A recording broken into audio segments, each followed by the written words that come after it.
মির্জা ফখরুল ইসলাম আলমগীর যা বলেছেন ওটা তো আমাদের সংবিধানেই আছে।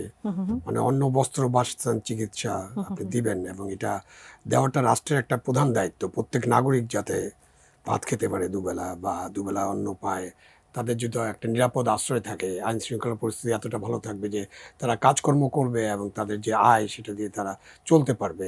তো এই জিনিসগুলো তো আমাদের একদম সরকারে যেই থাকেন, সেই সরকার যেরকমই হোক না কেন, যেমন ওই যে রাজনীতিতে অনেক তন্ত্র আছে না, তন্ত্রমন্ত্র, তো এমন সরকারেরও অনেক রূপ থাকতে পারে।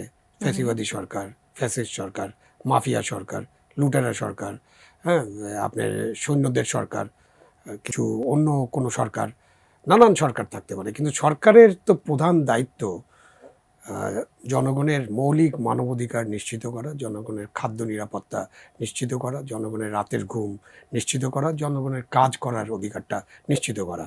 এটা না করলে কোনো সরকারকে শেষ পর্যন্ত সরকার আর সরকার থাকে না। যদিও এই সরকারটা যেগুলো আমরা আশা করছি সেইটা প্রতিপালন করার জন্য যে সরকার দরকার সেটা হলো একটা গণতান্ত্রিক, উদার গণতান্ত্রিক সরকার। একটা লিবারেল ডেমোক্রেটিক বাংলাদেশ ছাড়া এই জিনিসগুলো ঘটবে না। সুতরাং মানুষের তো ওই চিন্তা আছে। আর রাজনীতিবিদ যারা এলিটস আছেন, যারা রাজনীতি করবেন, যারা গণতন্ত্রের যারা পরিচালক বা গণতন্ত্র যারা চান, একটা গণতান্ত্রিক পদ্ধতি যাতে দেশে হয়, সেটার সাথে তো একেবারে আমাদের 18 কোটি মানুষের সম্পর্ক নাই বা 12 কোটি ভোটার একসাথে সম্পর্কিত না। তো যারা সম্পর্কিত তারা ঠিক করবেন যে আমাদের গণতন্ত্রটা আমরা কিভাবে স্থায়ী করতে পারি। এবং সরকারের মধ্যে যত সরকার আছে তার মধ্যে একটা গণতান্ত্রিক সরকার এখন পর্যন্ত সবচেয়ে ভালো সরকার বা সবচেয়ে উপযুক্ত সরকার। এর বিকল্প এখনো তৈরি হয়নি। যদি বিকল্প তৈরি হয় তাহলে আমরা নতুন বিকল্প সরকারের চিন্তা করব।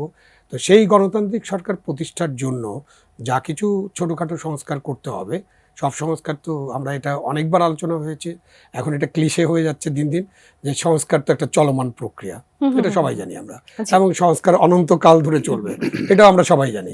তাইলে কখন কি সংস্কার করতে হবে সেটা তো বুঝবে না যে আমাদের যাদের মাথায় মুকুট আছে, যারা সরকার পরিচালনা করবেন, আমরা তো বুঝাইতে পারবো না বা জনগণ বোঝাতে পারবে না। আপনি কারণ বাজারে এখনই মাইক নিয়ে নেমে যান, আপনি জিজ্ঞেস করবেন, কেউ কিছু বলতে পারবে না।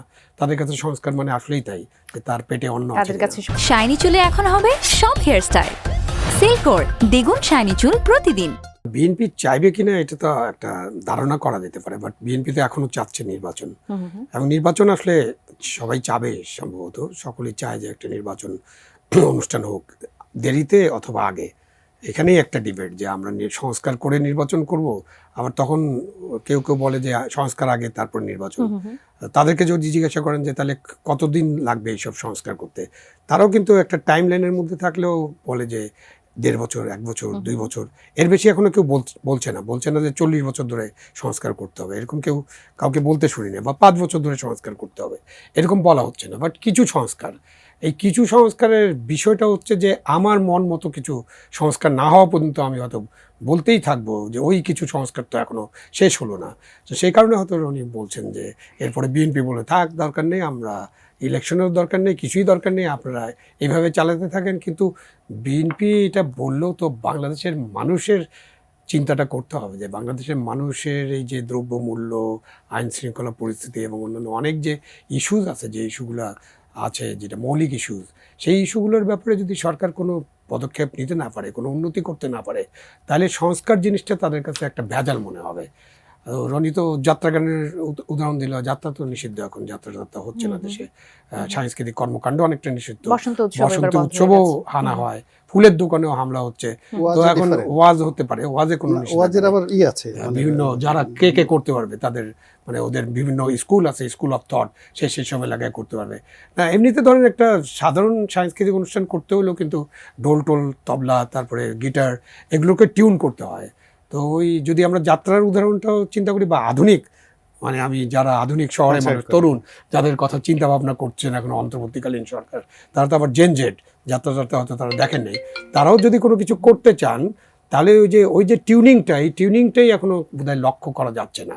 একটা সভা হয়েছে, এরপরে তার কোনো সবার খবর আমরা পাইনি, এবং সে কারণে নানান কোশ্চেন, নানান আলোচনা, নানান প্রশ্ন, নানান সন্দেহ, নানা অবিশ্বাস, সব মিলিয়ে আমরা একটা এমন সিচুয়েশনে আছি যে এখানে থেকে গোলক ধাঁধার মতো।